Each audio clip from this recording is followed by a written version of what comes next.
দেশে এখন সবচেয়ে বড় সমস্যা ত্রয়োদশ জাতীয় সংসদ নির্বাচনের সময় নির্ধারণ। বলা যায় এই সময় নির্ধারণের মধ্যেই যেন ঘুরপাক খাচ্ছে সবকিছু, অন্যদিকে বাড়ছে সংকট। সুপ্রিয় দর্শক, এই সকল বিষয় নিয়ে আজ আলোচনা করব।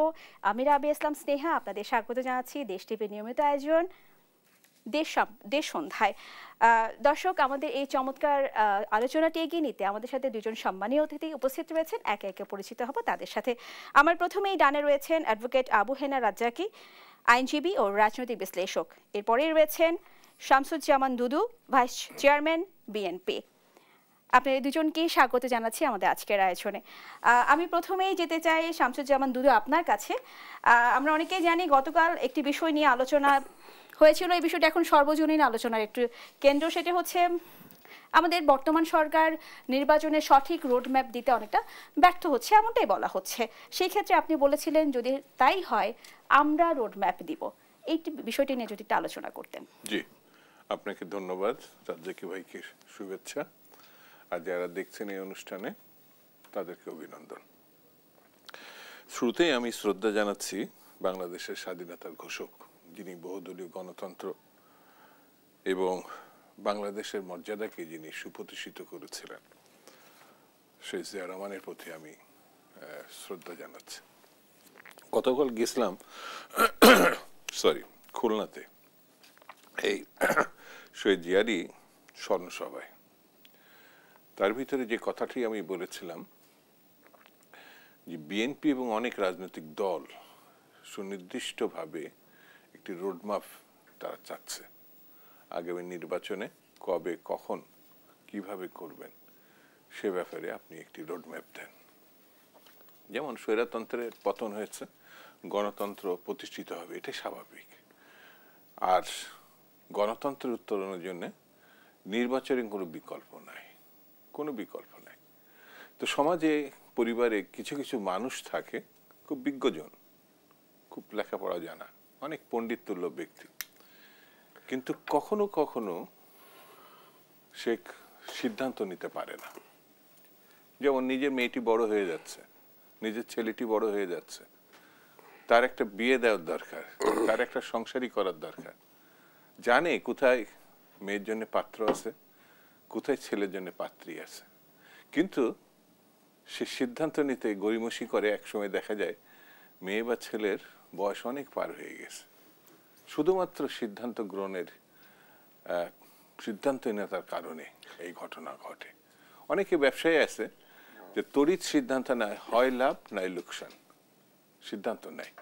কিন্তু অনেকে আছে সিদ্ধান্তহীনতার কারণে তার গুদামে মাল পচে যায়, একসময় সে আর বিক্রয়যোগ্য থাকে না, এরকম পরিস্থিতি থাকে। তা আমার কেন জানি মনে হয়েছে যে এই সিদ্ধান্ত গ্রহণে অনেক সময় তার অভিভাবক থাকে, প্রতিবেশী থাকে, আত্মীয় স্বজন থাকে, এবং ছোট ছেলে মেয়েটাও হয়তো কখনো কখনো তার পিতাকে, তার মাকে সিদ্ধান্ত নিতে সহায়তা করে। এখন সেই সময়টা সমাগত। 10টা মাস আমরা গণতন্ত্রের উত্তরের জন্য যে পথটি, সেটি হচ্ছে নির্বাচন। সেই নির্বাচনটা ভালো করার জন্যে তিনি সংস্কারের কথা বলেছেন, এবং এই সংস্কারের প্রসঙ্গে একটি ঠাট্টা ছলে কম এবং বেশি শব্দ ব্যবহার করেছেন। কিন্তু সংস্কারটা কি এটি তিনি বলেননি। কি সংস্কার এটি তিনি আমার কাছে ধরা পড়েনি। প্রথমত পুলিশের সংস্কার হতে পারে, প্রশাসনের সংস্কার হতে পারে, এমনকি নির্বাচনের ব্যবস্থায় যেগুলো প্রয়োগ করলে ভালো, স্বচ্ছ, গ্রহণযোগ্য নির্বাচন, সেটাও হতে পারে।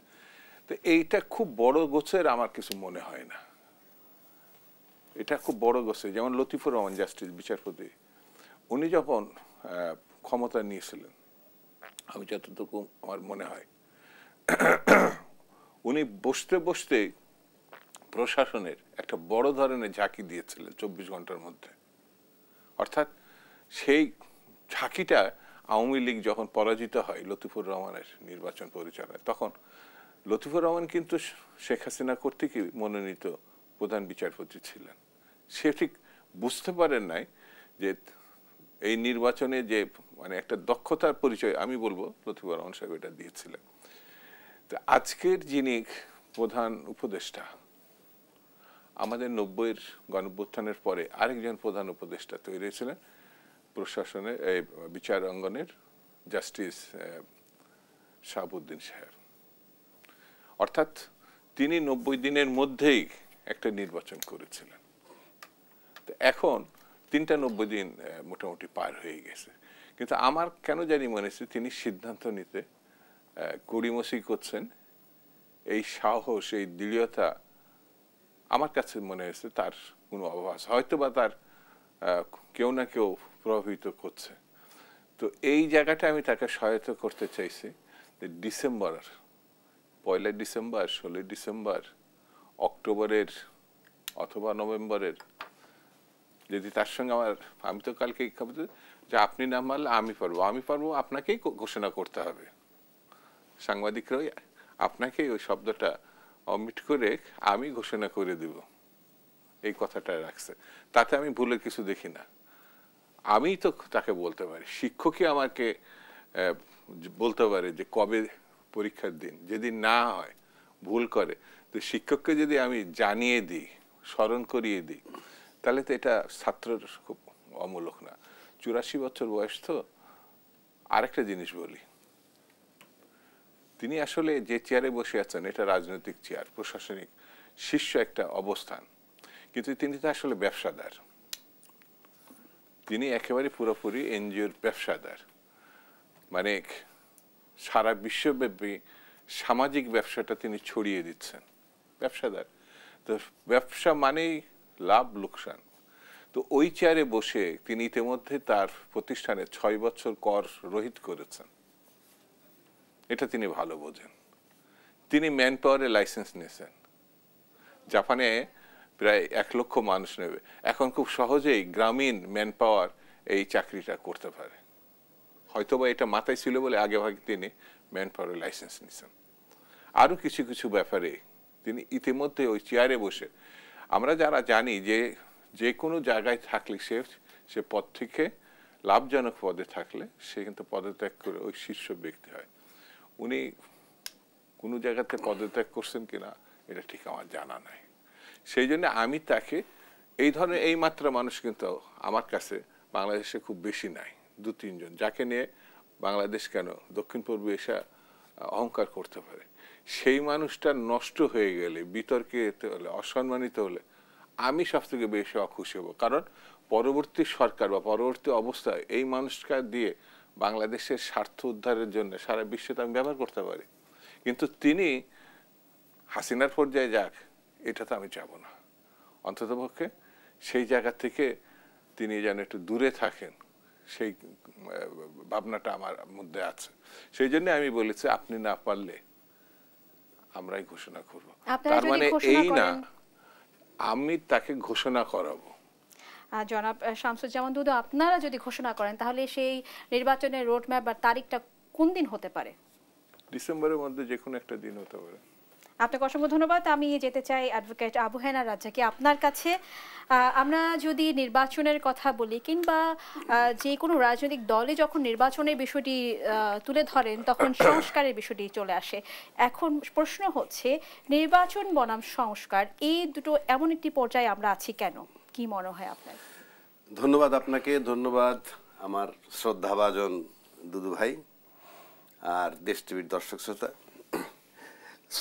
আমি প্রথমেই একটা কথা বলে নিই আজকেই, মানে বাংলাদেশের লোকগুলোর প্রথম বিবেচনায় নিতে হবে যে টক শোতে যারা কথা বলে তাদের সব কথাগুলো নেগেটিভ না ধরা, বরং এটাকে নিতে হবে এরকম যে একটা পার্লামেন্ট আছে দেশে, আমরা বিরোধী দলের লোক, এইভাবে যদি নেয় জিনিসগুলা ভালো হয়।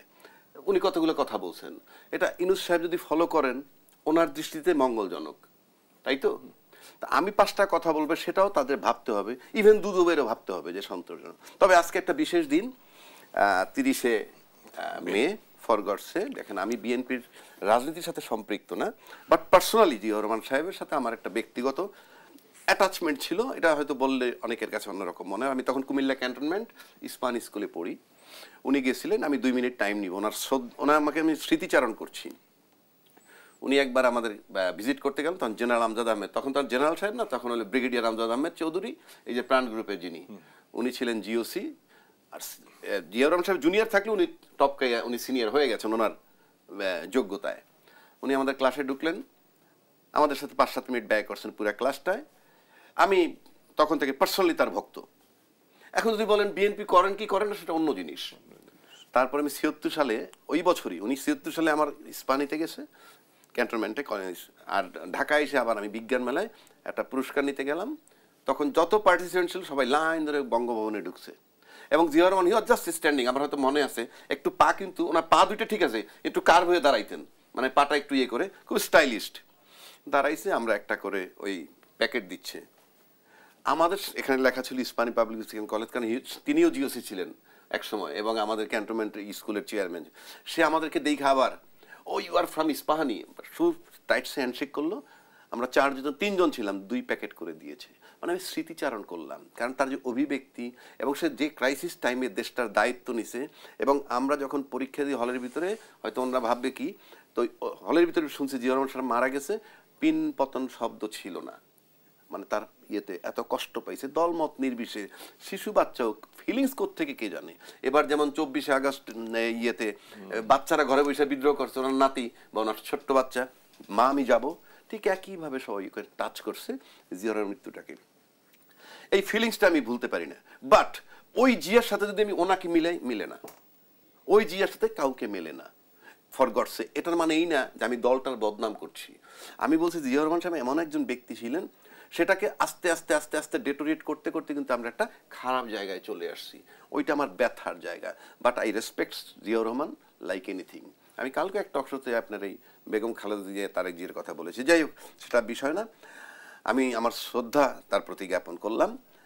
এখন আসেন এই যে সংস্কার, আর আমি বেশি কথা বলবো না, পরিষ্কার সংস্কার নিয়ে যে কুস্তিটা লড়ছে, এখানে ইউনূস সাহেব বলছে, জাপানে গিয়েও নাকি বলছে নির্বাচন, সংস্কার, বিচার এবং নির্বাচন 3টা কাজ। কেউ কেউ বলেন এই 3টা কাজ তাকে কে দিয়েছে, এটা বলে প্রশ্ন। কিন্তু প্রশ্ন হচ্ছে তাকে কাজ দিবে কে? সে তো সরকার, বৈধ মানে নির্বাচিত সরকার না।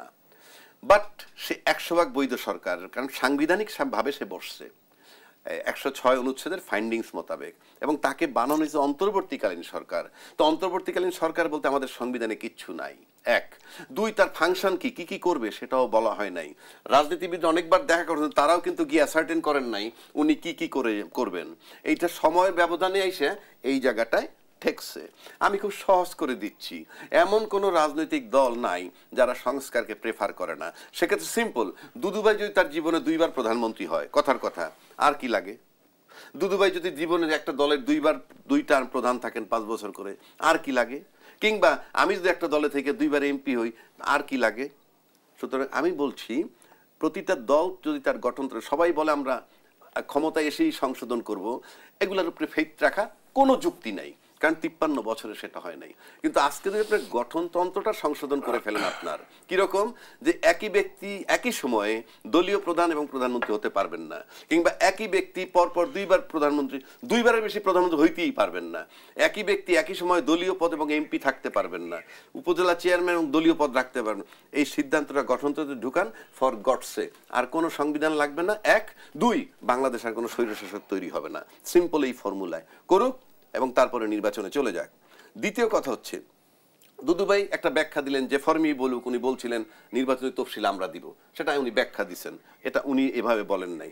তারপরে যদি বলি যে যদি তফসিল নিতেই পারেন, আমি বলবো যদি আপনারা মনে করেন রাজনীতিবিদ মাঠের, আমি রাজনীতিবিদ না, মাঠের রাজনীতিবিদ যদি মনে করেন যৌক্তিক কারণ আছে, গণতন্ত্রের স্বার্থে এবং গণতন্ত্র ধ্বংস হয়ে যাচ্ছে, তাহলে আমি মেহেরবানি করে অনুরোধ করবো আপনার ডিসেম্বর পর্যন্ত অপেক্ষা করবেন না।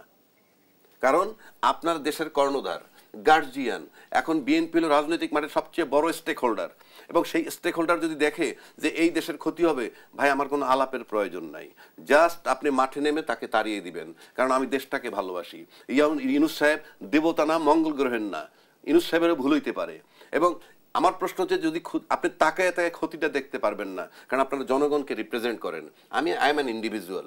জনগণকে যারা রিপ্রেজেন্ট করেন, যেমন তারেক জিয়া সাহেব গত 7-8 মাস 10 মাস যাবৎ খুব সফট ভাষায় কথা বলে আসছেন, খুব সুন্দরভাবে, ভালো লাগছে।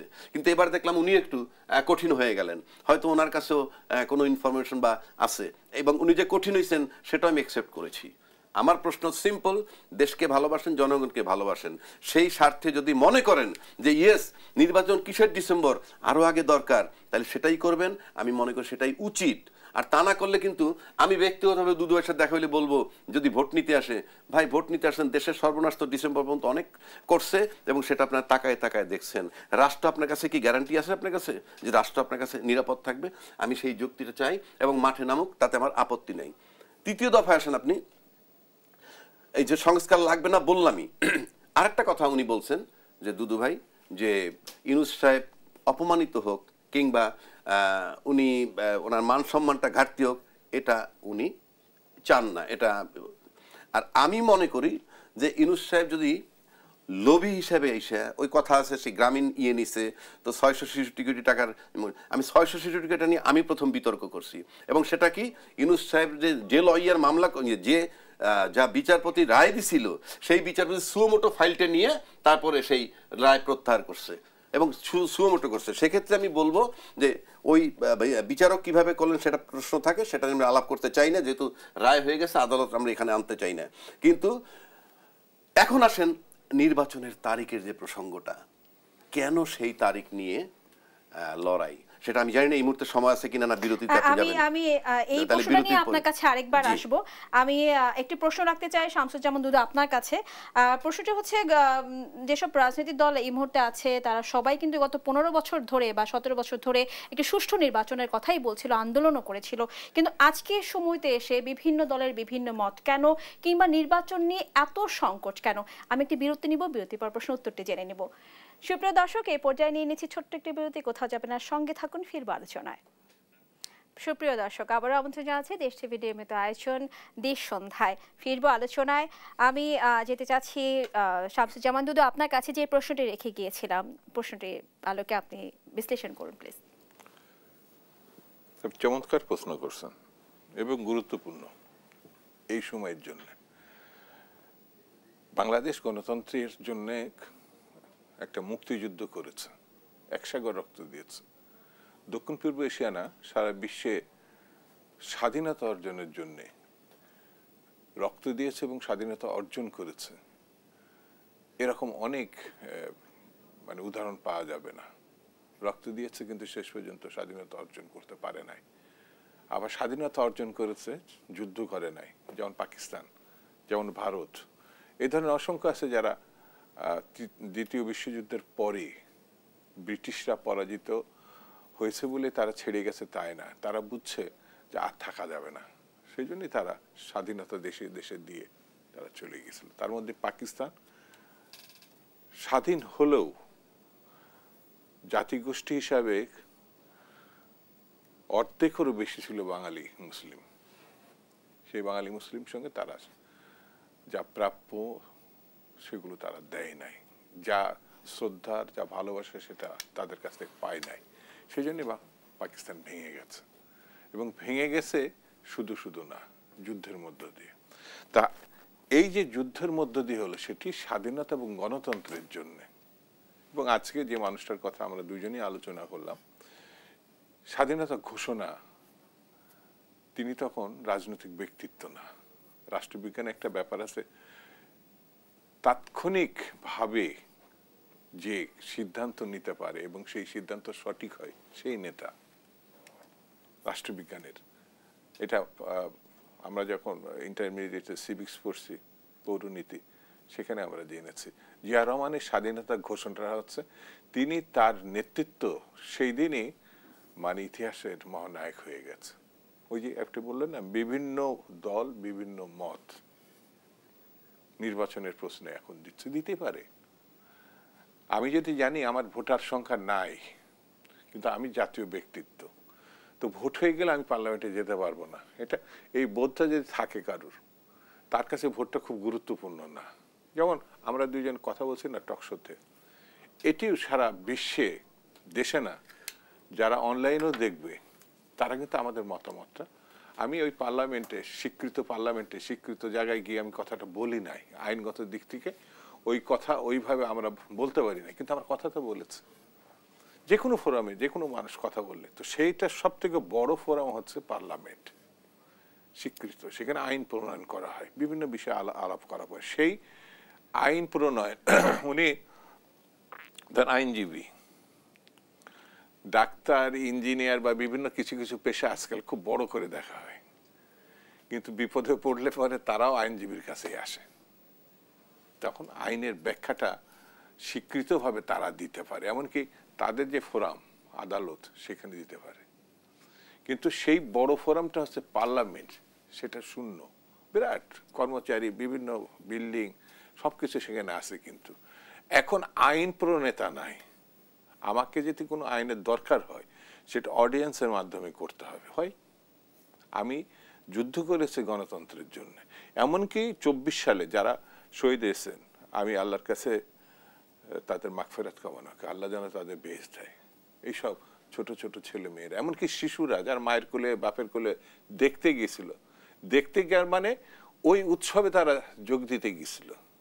উৎসব মানে এখন প্রতিবাদ। ঘরে রান্না ছেড়ে দিয়ে মেয়েরা সেদিন বেরিয়ে আসছে, পেশা যারা ছিল বিভিন্ন অফিসে থাকা তারাও বেরিয়ে আসছে, অর্থাৎ ছাত্র জনতা সম্মিলিত চেষ্টা। কেন? স্বৈরতন্ত্রের পতন, স্বৈরতন্ত্র গেলে আসে গণতন্ত্র। সেই গণতন্ত্রে যেতে আপনি উঠতে হয় একমাত্র সিঁড়ি, ঘরে একাধিক সিঁড়ি থাকতে পারে, কিন্তু গণতন্ত্র উত্তরণ একমাত্র সিঁড়ি, সেটা হচ্ছে নির্বাচন।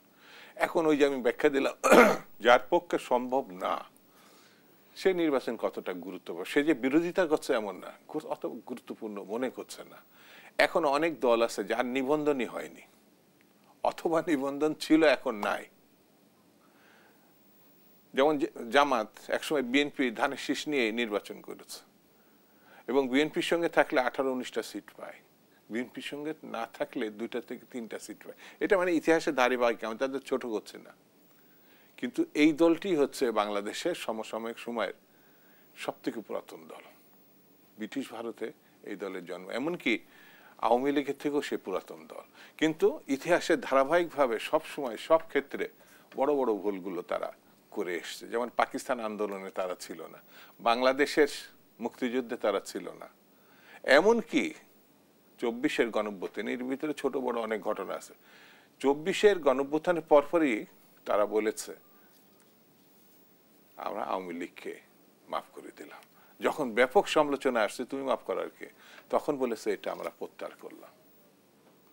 কেন আমি এই কথা বলছি? নির্বাচনের ক্ষেত্রে বিভিন্ন মত পথ থাকবে, এটাকে আমি অস্বীকার করছি না। বিভিন্ন মত পথের জন্য তো বিভিন্ন রাজনৈতিক দল, কিন্তু মৌলিক প্রশ্নটা হচ্ছে আমি গণতন্ত্রের উত্তরণ করব কি করে। সেই গণতন্ত্র উত্তরণের নির্বাচন, এবং সেই নির্বাচনটা আপনি আদারওয়াইজ নেন না, যারা দর্শক শ্রোতা তাদের কাছে আমি আমার, একটা ছেলে এবং মেয়ে পছন্দ হলে পরে সংসার করতে পারে না।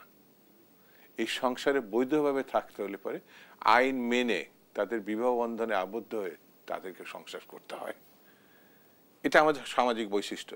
কিন্তু এর বাইরে যদি করায়, অনেকে বলে বিদেশে, আমাদের দেশেও হয়তো কেউ কেউ করতে পারে, কিন্তু সেটা বৈধ হিসাবে চিহ্নিত হয় না। ঠিক তেমনি এই সরকারকেও যদি বৈধ করতে হয়, তাহলে পরে সেই বৈধতার অর্জন হচ্ছে তোমাকে কেন বসাইছি, তুমি তো রেগুলার গভর্নমেন্ট না, একটা কি বলা কেয়ারটেকার অথবা অন্তর্বর্তীকালীন অন্তর্বর্তী সময়ের জন্য। তাহলে আগেরটা শেষ হয়েছে, পরেরটা কি হবে, ওই কাজটা করে সে চলে যাবে। তো অন্তর্বর্তীকালীন যদি ভাবসাবে বোঝা যায় যে অন্তর্বর্তী না, রেগুলার গভর্নমেন্টের মধ্যে আমি থাকবো, তাহলে ফ্যাসাদটা হয়েছে। সেই জন্যে সংবিধানের আওতায় সাংবিধানিক দায়িত্ব পালনের জন্য এই সরকারের একমাত্র কাজ আমার বিবেচনায় সেটি হচ্ছে নির্বাচন করে একটি নির্বাচিত সরকারের হাতে ক্ষমতা হস্তান্তর করার যে কাজ, সেটি যত লেন্দি হবে বিতর্ক তত বাড়তে থাকবে। এটা বিএনপি মনে করে, আমি ব্যক্তিগতভাবে মনে করি। আপনাকে ধন্যবাদ শামসুজ্জামান দুদু। আমি এবার প্রশ্ন রাখতে চাই অ্যাডভোকেট আবু হেরা রাজ্জাকে আপনার কাছে। আমরা কিছুক্ষণ আগে শুনছিলাম আপনি বলছিলেন সংস্কার এবং নির্বাচন দুটি বিষয় নিয়ে কথা বলছিলেন। আমি যদি এখন সংস্কারের কথা আসি, এই সরকারের সংস্কার আপনি কি কি দেখতে পাচ্ছেন এবং কি সংস্কার হলে আসলে নির্বাচনে যাওয়া সম্ভব? ধন্যবাদ আপনাকে, আমার সহ-আলোচক। তার আগে একটা কথা বলে নেই, জিয়াউর রহমান সাহেব স্বাধীনতার ঘোষক, সেই বিষয়ে উনি একটা কথা বলছেন। এই স্বাধীনতার ঘোষক নিয়ে পক্ষে বিপক্ষে দীর্ঘ 50 বছর ধরে একটা বিতর্ক চলতেছে, সেই জায়গাটা আমি যাচ্ছি না। কিন্তু আমার কাছে একটা জিনিস ভালো লাগে, সেটা হলো এই, জিয়াউর রহমান একজন ব্যক্তি যিনি 11 নম্বর সেক্টর কমান্ডার ছিলেন, তাই না? সেক্টর কমান্ডার ছিল 11 নম্বর সেক্টরের। সে কিন্তু পাকিস্তান আর্মি ছিল, ওই সময় তো সে পাকিস্তান আর্মি। সেখান থেকে সে যে রিভোল্ট করছে, রিভোল্ট করে কারো বুদ্ধিতে করে নাই। আমি চ্যালেঞ্জ করে বলতে পারি, আমার কাছে মনে হয় না ওই আওয়ামী লীগের যারা দাবি করে ওনার মুক্তিযুদ্ধের টোটালটার হিরো তারা। হ্যাঁ, বঙ্গবন্ধু অবশ্যই একটা বিরাট রোল তার ছিল, কিন্তু জিয়াউর রহমান নিজে নিজে টার্ন করছেন ভালোবাসা মানে ফিলিংস থেকে, যে এই দেশটা শাসন মানে মানে স্বাধীন হওয়া দরকার। সেটা পশ্চিম পাকিস্তানিদের দেখে, তাদের যে আমাদের প্রতি ব্যবহার সেটা দেখে সে রিভোল্ট করে। তো যতজন 11 সেক্টর কমান্ডার ছিল সবে কিন্তু পাকিস্তান আর্মি, সেখান থেকে তারা রিভোল্ট করছে। এটা একটা বিরাট ত্যাগ। কথাটা আমি কেন বলছি, তার তো চাকরির অনিশ্চয়তা ছিল, দেশ স্বাধীন হবে কিনা জানতো না। দেশ স্বাধীন যদি না হইতো তাহলে তাদের জীবনের 12টা বাজতো, মৃত্যুর মানে কি মৃত্যুদণ্ড গলায় পড়তো। এই কথাটা কেন বলছি আজকে আমি, আজকে 5ই আগস্টের পর এখনো বাংলাদেশের কোনো অনেক আমলারই আমি সাহস দেখি না, অনেক আমলারই সাহস দেখি না জিয়াউর রহমানের মতো, যে না শেখ হাসিনা সরে গেছে, এখন এই মুহূর্তে যে বাংলাদেশ, যেটা উনি বললেন এই ছোট ছোট বাচ্চারা যে আন্দোলন নিয়েছে, এই মুহূর্তের বাংলাদেশকে আঁকড়ে ধরি, আমি এই মুহূর্তের বাংলাদেশকে আবার আগের জায়গায় নিয়ে যেতে চাই, সেরকম আমলাও বাংলাদেশে আছে এই মুহূর্তে চলমান, হুইচ ইজ ভেরি পেইনফুল। তাহলে জিয়াউর রহমান সাহেবরা কত দুর্ধর্ষ ছিল, যে দেশটার প্রতি তার যে টান। আমরা কি আজকে কিন্তু বহু আমলা, অলমোস্ট 70-80% আমলা, তারা কিন্তু সেই পিছনের দিকেই টানতেছে। ঠিক এই মুহূর্তে নির্বাচন দেওয়া ওনার জন্য কত কঠিন সেটা আমি বলতে যাচ্ছি। 2 নম্বর আসেন রেগুলার সরকার। উনি বলছে উনি একটা অন্তর্বর্তীকালীন সরকার, আবারও বলছে অন্তর্বর্তীকালীন সরকারের কোনো মেয়াদ নাই। মেয়াদ আমার ইচ্ছা, আমি যা বলবো বাস্তব, কিন্তু ইউনূস সাহেব তো মেয়াদ তার ইচ্ছা নেয় নাই। উনি বলছে ডিসেম্বর থেকে জুনের মধ্যে নির্বাচন, এটা উনি ফিক্স করছেন। দ্যার ইজ নান, আপনি ফিক্স করতে পারবেন না, কারণ তাকে তো দেওয়া হয় নাই যে আমার মেয়াদ কতক্ষণ, বাট উনি একটা মেয়াদ ফিক্স করছেন। সেটার জন্য সবার কিন্তু কৃতজ্ঞ থাকা উচিত। লড়াই কিন্তু এখন নির্বাচন নিয়ে না, লড়াই ডিসেম্বর থেকে জুন এর ভিতরে। ওনারা বলছেন ডিসেম্বরের মধ্যে, জামাত ইসলাম বলছে যে আমরা রোজার আগে চাই। এখন আসেন এই সরকারটাকে যে সে যে নির্বাচন দিবে, তারিখটা কেন চাচ্ছে সেটা একটু পরে আসি। তার আগে আসি যে এই মুহূর্তে যদি নির্বাচন হয় দুদু ভাই, কোনো সন্দেহ নাই, আমার ব্যক্তিগত ধারণায় এই মুহূর্তে নির্বাচনে বিএনপি আমার মনে হয় 260-70টা সিট 80টা সিটও পেয়ে যেতে পারে আজকে পর্যন্ত যে অবস্থা। কিন্তু নিশ্চয়ই উনি বিশ্বাস করবেন যে গণতন্ত্রে কিন্তু একটা শক্ত বিরোধী দল দরকার। তো এই মুহূর্তে যদি নির্বাচন হয়ে যায় আর 280টা সিট যদি দুদু ভাই আপনারা পেয়ে যান, তাহলে আপনারা কি আমাদের রাখবেন দেশে, নাকি একটু হয়ে যাবে? এই প্রথম ক্ষমতা বিএনপি যাচ্ছে না, সেটা বলছি না, শক্ত বিরোধী দল তো থাকবে না, তাইলে আপনার কেমন চেহারা দেখবো। আমি এটা এমনিই করলাম, মানে একটা শক্ত বিরোধী দল দরকার। সেই শক্ত বিরোধী দলটার প্রতি কিন্তু তাদের কোনো গুরুত্ব নাই, ইনফ্যাক্ট সেই লক্ষ্যেও কাজ করা দরকার, কারণ চেক অ্যান্ড ব্যালেন্সের। এইবার আসেন, এই সরকারকে কিন্তু এমন কেউ নাই সহযোগিতা করে নাই, দল মত নির্বিশেষে, নাকি একেবারে চাষা পোষা ছাত্র সমাজ সবাই বসাইছে তাকে ক্ষমতায়। যদিও উনি বলেন ইউনূস সাহেব আমাকে ছাত্ররা নিয়োগ করছে, এটা হয়তো ইমোশনালি বলেন, ওই মুহূর্তে বলছেন, বাট আলটিমেটলি সবাই বসাইছে। যদি বসাই থাকে তাহলে কিন্তু সবাই তাকে সহযোগিতা করতেছে। তো সবাই যাকে সহযোগিতা, এই যারা তাকে সহযোগিতা করতেছে, তারা কিন্তু বিগত 10-12 বছর পতিত সরকারের বিরুদ্ধে আন্দোলন করছেন না? সব দল, বিএনপি বলেন, জামাত বলেন, সব দলই কিন্তু আওয়ামী লীগ সরকারের বিরুদ্ধে বিরোধিতা করছে। তা সত্ত্বেও আওয়ামী লীগ 15 বছর ক্ষমতায় ছিল, বিরোধিতা করা সত্ত্বেও। আর এখন সবাই একে সহযোগিতা করতেছে, তাতে 10 মাস এসে বেসামাল হচ্ছে কেন? সহযোগিতাটা কোথায়? এই যে রেগুলার সরকারের কথা বলছেন যে উনি রেগুলার মতো চলেন, ইউনূস সরকার যে মাঠে আসার পর 200-250 দাবি নিয়ে আসে মাঠে, এবং এরা কিন্তু প্রত্যেকেই দলীয় ব্যানারের। সাধারণ লোক যার কোনো দলীয় পরিচয় নাই, এরা আন্দোলনে যায় না। এটা অবশ্যই দুদু ভাই একমত হবেন, সেটা চাকরিজীবী হোক আর যেই হোক না কেন। আচ্ছা, চাকরিজীবী হোক আর যেই হোক, কিন্তু দুদু ভাইরা কি কখনো বলছে যে দেখো উনি একজন অন্তর্বর্তীকালীন সরকার, উনি একটা নির্বাচন দিয়ে চলে যাবে, আর যেই দাবি দেওয়াগুলো নিয়ে আসতেছে যে 5ই আগস্টের পরে তৈরি হয় নাই, এগুলো তার আগে তৈরি হওয়া। আমি মনে করি গণতন্ত্রের স্বার্থে তাদের বলা উচিত ছিল যে বাবা তোমরা যে দাবি দেওয়া নিয়ে আসছো এগুলো নিয়ে বাসায় যাও। উনি একজন অন্তর্বর্তীকালীন সরকার, ঝামেলায় ফালায়ও না, উনি নির্বাচন দিয়ে চলে যাক। কেউ কিন্তু বলেননি। তাহলে কি এটা ইন্ডিকেট করে যে উনি খারাপ অবস্থায় থাকুক সেটা তারা চান? এই লোকগুলো তো রাজনৈতিক দলের। দ্বিতীয় কথা, এটা আমি আরেকবার বলে গেছিলাম যে নতুন একটা আইন করছে, সবাই স্যাটায়ার করে, ইভেন আমি টকশোতেও দেখি যখন স্যাটায়ার করে। আরে ভাই, অধ্যাদেশ জারি যখন 111-এর সময় বহু অধ্যাদেশ জারি হয়েছে, সেখানে আইন করছে ঘাড় ঘুরাইলে এইটা হবে, উস্কানি দিলে তোমার চাকরি যাবে, ডিমোশন হবে। সমস্যাটা কোথায়? এই কথা সেদিনও বলে গেছি, আজকেও বলতেছি। সেটা কি যে সৌদি আরবের বিধান আছে চুরি করলে হাত কেটে দেয়। সৌদি লোকের কি হাত নাই? হাত আছে তো। আবার বলছে যদি কুদৃষ্টি দেখে তাকায় চোখ তুলে ফেলে সৌদি আরবে। মানুষ সৌদি লোকের চোখ নাই। সুতরাং আইনে কিছু আসে যায় না। আপনি আইন মানবেন, সমস্যা হবে না। 1 2 আইনটা বানাইছে প্রজাতন্ত্রের যারা কর্মকর্তা কর্মচারী বা সাংবিধানিক ভাষায় প্রজাতন্ত্রের সার্ভেন্ট। তো উনি কালকে যদি ক্ষমতায় যায়, উনি মাস্টার, আর আমি যে চাকরি করি সার্ভেন্ট। রাষ্ট্রীয় লেভেলের সম্পর্কটা হল মাস্টার অ্যান্ড সার্ভেন্ট। সার্ভেন্টের জন্য যত আইন পাশ করুক না কেন, যে যখন সরকার থাকে সে মানতে বাধ্য। আজকে যদি এটা তাকে মানানোর জন্য ওনরা কথা না বলেন, ওনরা ক্ষমতায় গেলেও তো আইন বানাবেন নাকি বানাবেন না? অফকোর্স বানাবেন। So you pay respect to the government always, কারণ ইউ আর অলওয়েজ গভর্নমেন্ট। আপনি অলওয়েজ গভর্নমেন্ট হবেন। কেন? আপনি এখন আর পুলিশের এসপি হবেন না। আপনি ক্ষমতায় গেলে আপনি, সুতরাং আপনি গভর্নমেন্ট হবেন, আপনি তখন আইন প্রণয়ন করবেন। আমরা হয়তো টকশো করবো, টকশো করলে তখন কিন্তু দুদুভাই যে একটা আইনের প্রস্তাব দেন, আমরা কিন্তু বলবো দুদুভাই আইন করছে, এমপি, আপনাকে আইন মানতে হবে। সুতরাং এই জায়গাটা আমাদের থাকে। এত বিশৃঙ্খল করলে যেটা হবে, তারিখটা চাচ্ছে কেন, সেই জায়গাটায় আসতেছি। তারিখটা চাচ্ছে যে ইউনূস সাহেব অল থ্রু তার কথার বরখেলাপ করেননি। উনি বলছেন দল নিষিদ্ধ করবেন না, করেন নাই। কার্যক্রম নিষিদ্ধ করছেন। কার্যক্রম নিষিদ্ধ আর দল নিষিদ্ধ এক নয়। এবং উনি বলছেন ডিসেম্বর থেকে জুনের মধ্যে নির্বাচন দিব, সেই জায়গায় আছেন। এখন তারিখটা চাচ্ছেন কেন? ওনাদের বিশ্বাস আছে যে ইউনূস সাহেব যদি একটা ডেট দেয়, ডেট দিতে, একটা ডেট পাইলে 2টা রেজাল্ট। নাম্বার 1, ডেট দেওয়ার মানে একটা নির্বাচন হচ্ছে এবং ওই তারিখে হচ্ছে। এই নিশ্চয়তাটা ওনারা চাচ্ছেন। আর ডেট না দেওয়ার মানে ইউনূস সাহেব প্রকাশ করে বুঝাইতে চাচ্ছেন জাতিকে, আমি যদি সঠিকভাবে সংস্কার না পাই, পরিস্থিতি আমার পক্ষে না থাকে, আমি নির্বাচন না দিয়েও চলে যেতে পারি। তবে চলে যাবে এটা শিওর, কোনো সন্দেহ নাই। ইউনূস সাহেব এপ্রিল মে সর্বোচ্চ এর ভিতরে চলে যাবেন। এখন উনি নির্বাচন দিয়ে যেতে পারবেন কিনা, ওনাদের মতো স্টেক হোল্ডারদের নৈতিক দায়িত্ব ইউনূস সাহেবের কাছে কিভাবে নির্বাচনটা আদায় করবে। কোনো কারণে যদি সে বলে আমি দিতে পারলাম না নির্বাচন, কারণ ইউনূস সাহেবের কোনো রাজনৈতিক কমিটমেন্ট নাই, আমি এই জিনিস করতে চাইছিলাম, যদি না পারি আমি চলে যাব, চলে গেলে ওনাদের অবস্থা সবচেয়ে বড় স্টেক হোল্ডার নির্বাচন হইলেই যদি পাশ করে, আবার যদি তৃতীয় কোনো পক্ষের কাছে ক্ষমতা হস্তান্তর হয়ে যায়, আমি আশা করি মিনিমাম 2-3 বছরের জন্য পিছিয়ে যাবে। সুতরাং এই রাজনৈতিক নেতাদেরকে আমি বলবো, কিভাবে ইউনূস সাহেবের কাছ থেকে নির্বাচন নিবে সেটাই তাদের এখন নৈতিক দায়িত্ব। আর সেটার জন্য 3টা স্টেক হোল্ডার খুব মারাত্মক। 1, বিএনপি অনেক বড় স্টেক হোল্ডার। 2, এরকম ক্রাইসিস টাইমে আমরা আর্মি একটা ফ্যাক্টর, রেজিমেন্টেড ফোর্স, তারা কন্ট্রোল করবে, নিয়ন্ত্রণ করবে। 3, ইউনূস সাহেব। ও ছাত্র বাদ দেন, ওইগুলার কোনো অস্তিত্ব নাই।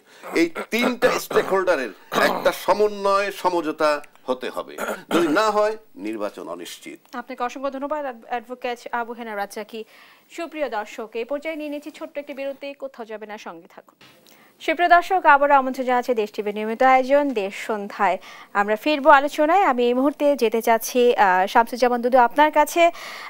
আমরা যতটুকু দেখতে পাচ্ছি যে বিএনপি আসলে এই মুহূর্তে নির্বাচনের সুনির্দিষ্ট রোডম্যাপ নিয়ে এখন কঠোর অবস্থান করছে। আমরা কিছুদিন আগে দেখতে পেয়েছি যে তারুণ্যের সমাবেশে হচ্ছে তারেক রহমান উনি কঠোর একটি বার্তা দিয়েছিলেন যে ডিসেম্বরের মধ্যেই নির্বাচন করতে হবে, অনেকটা কঠোরভাবে উনি বলেছেন। এই বিষয়টি যদি একটু বলতেন। তার আগে একটা ছোট কথা বলি, আমরা কিন্তু এই সরকারকে সমর্থন এখনো দিয়ে যাচ্ছে, প্রত্যাহার করি নাই। এখনো পর্যন্ত কিন্তু বড় রাজনৈতিক দল হিসাবে এই সরকারের আমরা সমর্থন করে যাচ্ছে। আমরা সমর্থন প্রত্যাহার তখনই করব যখন এই সরকারকে আমরা গণবিরোধী হিসাবে, সংবিধান বিরোধী হিসাবে এবং দেশ বিরোধী হিসাবে চিহ্নিত করব। এখনো পর্যন্ত এই সরকারকে আমরা বিরোধিতা করি।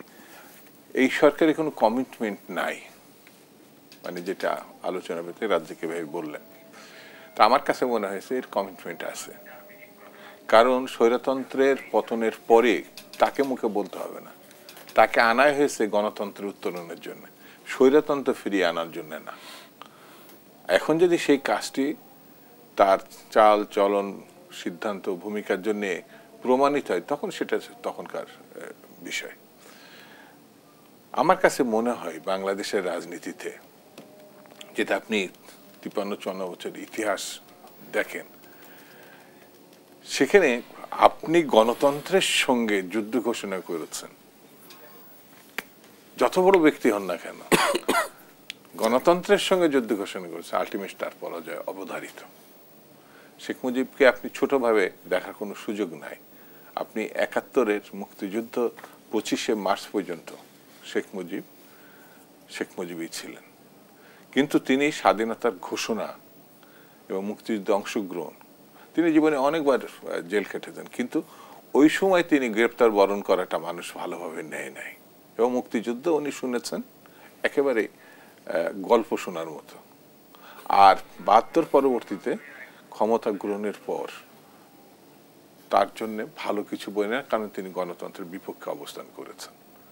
তিনি এই রক্ষী বাহিনী তৈরি করা, সর্বশেষ ৪র্থ সংশোধনী, বাকশাল তৈরি করা, সকল দল নিষিদ্ধ করা, সকল সংবাদপত্র ৪টি বাদে নিষিদ্ধ করে দেওয়া, এগুলো কোনোটাই তার পক্ষে যায়নি। সেই বিবেচনায় এখন যদি গণতন্ত্রের বিপক্ষে বর্তমান সরকার থাকে, আমরা যেটাকে মনে করছি নির্বাচন যদি না আসে এবং একটা সুনির্দিষ্ট সময়ের মধ্যে, সেটা ডিসেম্বরের কথা বলেছে, তার মানে এই নয় যে আগামী ৩ মাসের মধ্যে হতে পারবে না, অক্টোবর, নভেম্বর, ডিসেম্বর এটা করা সম্ভব।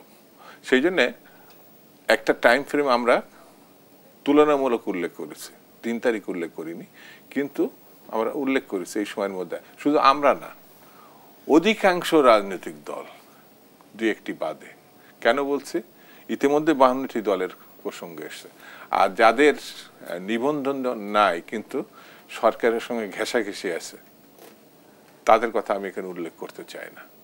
তারা মানে নির্বাচনে গেলে, মানে যেটা উনি বললেন যে বিরোধী দল তৈরি করা, সরকার যেমন গঠনের বিএনপির একটা ভূমিকা থাকবে, হ্যাঁ, বিএনপির গণতন্ত্র রক্ষা করার জন্য বিরোধী দলের প্রতি নজর রাখতে হবে। এটা আমি আজকে এই কারণে বলছি যে আমাদের যাদের প্রতি সফট কর্নার থাকবে, যেমন জামাতের ধিকৃত শক্তিও সফট কর্নার থাকার কারণে তারা কিন্তু পার্লামেন্টে এসছে, সরকারও আসছে।